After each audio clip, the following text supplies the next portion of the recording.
Hello నమస్తే. మా space cinema లోకానికి మీ అందరికీ స్వాగతం, సుస్వాగతం. హారర్ కథా చిత్రాలతోటి ప్రేక్షకుల నుంచి మన్ననలు పొందినటువంటి సుధీర్ బాబు సోనాక్షి సిన్హాని ధనపిశాచిలా మరోసారి మన ముందుకు తీసుకొస్తున్నాడు. జటాధర అనే హారర్ కథా చిత్రంతో. ఈ చిత్రం ఎలా ఉంది, హిట్ అయిందా లేక ఈ సినిమాకి ప్రేక్షకుల్ని బలిచ్చాడా అనేది మన రివ్యూలో చూసుకుందాం. ముందుగా చిత్ర తారాగణాన్ని చూసుకుంటే సుధీర్ బాబు, సోనాక్షి సిన్హా, శిల్పా శిరోద్కర్, శ్రీనివాస్ అవసరాల, ప్రదీప్ రావత్. సంగీతం చూసుకుంటే రాజీవ్ రావు. సినిమాటోగ్రఫీ సమీర్ కళ్యాణ్. ఎడిటింగ్ కార్తిక్ శ్రీనివాస్. నిర్మాతగా ఉమేష్ కుమార్ బన్సాల్, శివానీ నారంగ్, అరుణ్ అగర్వాల్. దర్శకత్వం విషయానికి వస్తే అభిషేక్ జైస్వాల్, వెంకట్ కళ్యాణ్ ఇద్దరు కలిసి ఈ సినిమాకి దర్శకత్వం వహించారు. ఈరోజు నవంబర్ 7వ తారీఖున రిలీజ్ అయ్యి హిందీ మరియు తెలుగు ద్విభాషా చిత్రంగా థియేటర్లకి చేరువైనటువంటి ఈ జటాధర ఏ విధంగా ఉంది, హిట్ మార్క్ను అందుకుందా, ఫ్లాప్ అయిందా చూద్దాం. నవంబర్ 7న మనందరి ముందుకి సినిమాల్లోకి వచ్చి అలరిస్తున్నటువంటి ఈ జటాధర సినిమా ఏ విధంగా ఉంది అనేది చూద్దాం. ఇప్పుడు చాలా కాలం తర్వాత సరైన హిట్ పడక ఎంతో కష్టపడుతున్నటువంటి సుధీర్ బాబు ఇప్పుడు విజయమే లక్ష్యంగా జటాధరతో అలరించేందుకు సిద్ధమయ్యాడు. ఈ సినిమా స్టోరీ కానీ చూసుకుంటే గుప్త నిధులు, లంకెబిందలు, ధనపిశాచాల గురించి మెయిన్ బ్యాక్డ్రాప్ మీద తీశారు ఈ సినిమా.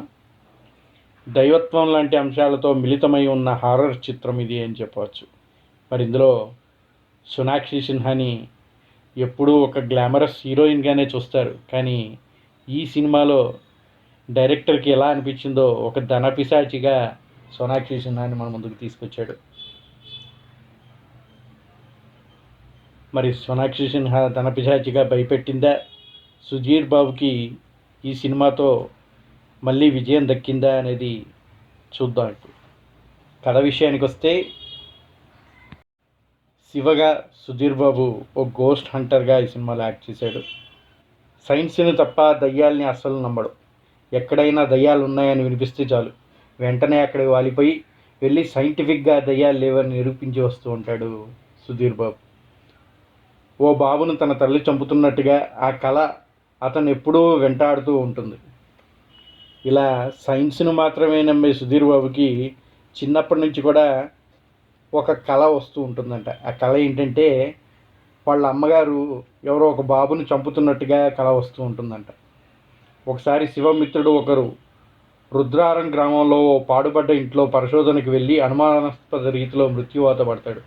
ఆ ఇంట్లో లంకబిందెలు కాపలాగా ఉండే ధనపిశాచి అతన్ని బలి తీసుకుంది అని ప్రచారం వినిపిస్తూ ఉంటుంది. దాన్ని ఛేదించేందుకు శివ ఆ ఊళ్ళో అడుగు పెడతాడు. మరి తర్వాత ఏమైంది, అసలు ఆ ఇంట్లో ధనపిశాచి నేపథ్యం ఏంటి, దానికి శివకి ఉన్న విరోధం ఏంటి, లంకబిందెలు దక్కించుకోవాలని ఆశపడ్డ శివమేనత్త శోభ, శిల్పా శిరోద్కర్ కథ ఏంటి అన్నది మిగిలిన కథాంశం మొత్తం.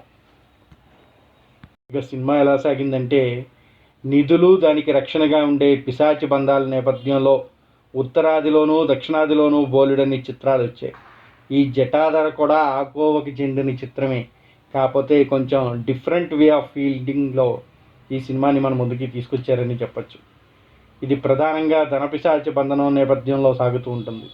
నిజానికి ఈ తరహా కథలన్నీ ఎన్నోసార్లు చూసినా వాటిని తెరపై ఆవిష్కరించే తీరులోనే కొంచెం భిన్నమైన కోణంలో ఈ సినిమాని మన ముందుకు తెచ్చారు అని చెప్పచ్చు.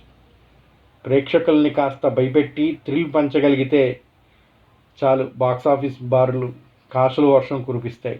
కాకపోతే ఈ మ్యాజిక్ ఈ జటాధరలో కొంచెం లోపించిందని చెప్పచ్చు. పూర్వం నిధుల్ని భూముల్లో ఎందుకు దాచిపెట్టేవారు, దానికి రక్షణగా ధనపిశాచి బంధనాన్ని ఎందుకు వేసేవారో వివరిస్తూ కథని మొదలుపెట్టాడు డైరెక్టర్. లంకెబిందెల ఎపిసోడ్ని తెరపైకి తీసుకొచ్చిన దర్శకుడు, కానీ గోస్ట్ హంటర్గా హీరో పాత్ర తెరపైకి వచ్చినప్పటి నుంచి అసలు కథ మొదలైనట్టుగా కనిపిస్తూ ఉంటుంది. దీనికి తోడు హీరో హీరోయిన్ల లవ్ ట్రాక్ ఓ స్పీడ్ బ్రేకర్గా సినిమాని కొంచెం హాల్ట్ చేసినట్టుగా ఉంటుంది. హీరో రుద్రారంలో అడుగు పెట్టడంతో అసలు కథలు మొదలవుతుంది. ఈ క్రమంలో వచ్చే విరామ సన్నివేశాలు కొంచెం థ్రిల్ని పంచుకొని పర్వాలేదనిపిస్తాయి. రుద్రారం గ్రామంలో పాడుబడ్డ ఇంటికి శివకి ఉన్న సంబంధం ఏంటి, బాల్యంలో తన కుటుంబానికి జరిగిన అన్యాయం ఏంటి, ధనపిశాచి తనని ఎందుకు బలి తీసుకోవాలనుకుంటుంది, దాన్ని అడ్డుకునేందుకు తానేం చేశాడు అనే అంశాలతో సెకండ్ హాఫ్ సాగుతూ ఉంటుంది. సాధారణంగా ఇలాంటి కథలో హీరోకి బలమైన ఫ్లాష్ బ్యాక్ ఉండాలి, లేదంటే ధనపిశాచి నేపథ్యం భయపెట్టేలా ఉండాలి. కానీ ఈ రెండు కూడా మిస్ అయినాయి అనిపిస్తుంది ఈ సినిమాలో. ధనపిశాచిగా సోనాక్షి సిన్హా గోల్డ్ షాప్కి ప్రసారం చేస్తున్నటువంటి ఒక మోడల్లా కనిపించిందే తప్ప పెద్ద దయ్యంలా కనిపించలేదని చెప్పచ్చు. ఒంటి నిండా నగలతో అప్పుడప్పుడు అతిథిలా మెరిసి మాయమవుతూ ఉంటుంది. ఆ పాత్ర ప్రభావం పెద్దగా ఏం లేదు, ఎందుకంటే ఆమెకి యాక్టింగ్ రోల్ పెద్దగా పర్ఫార్మెన్స్ చేసేది ఏమీ ఇవ్వలేదు ఇక్కడ. దానివల్ల పుట్టే భయం కథలో పెద్దగా కనిపించదు. అసలు ధనుషాచి శక్తి సామర్థ్యాలు ఏంటి, దానివల్ల హీరోకి ఎంత కఠినమైన సవాళ్లు ఎదురయ్యాయి అన్నది ఇంకాస్త బలంగా చూపించి ఉంటే సినిమా అద్భుతంగా వచ్చేది. ప్రీ క్లైమాక్స్లో హీరోకి ధనపిశాచికి మధ్య జరిగే వార్ సీక్వెన్స్ కూడా సాగతీతగా అనిపిస్తూ ఉంటుంది. ఒక రొటీన్ క్లైమాక్స్తో ఈ కథని మమా అనిపించేశాడు డైరెక్టర్. ఇద్దరు డైరెక్టర్లు ఉండటంతో కథని ఎటువైపు తీసుకెళ్లాలనే దాంట్లో కొంచెం కన్ఫ్యూజన్గా వచ్చినట్టుగా ఉంది. ఒకళ్ళ ఐడియాలజీ ఒకళ్ళకి సరిపడక సినిమా ఆగమైనట్టుగా అనిపిస్తుంది.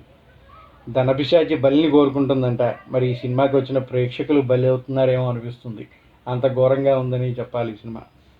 ఇక సినిమా విషయానికి వస్తే సుధీర్ బాబు నటన మాత్రం అద్భుతంగా ఉంది.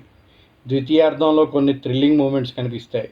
ఇక బలహీనతల విషయానికి వస్తే కొత్తదనం అనేది కథలో ఏం కనిపించలేదు. ఊహలకందే సన్నివేశాలు, ప్రథమార్థం అంతా కూడా చాలా డల్గా ఉండటం సినిమాకి నెగిటివ్గా చెప్పచ్చు.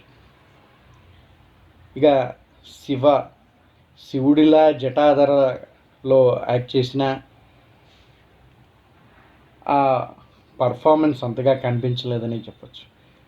సింగిల్ హ్యాండెడ్గా కష్టపడినప్పటికీ సోనాక్షి సిన్హా రోల్ని కొంచెం బలంగా తీర్చిదిద్దినట్టయితే ఈ సినిమా మరో లెవెల్లో ఆడేదని చెప్పచ్చు.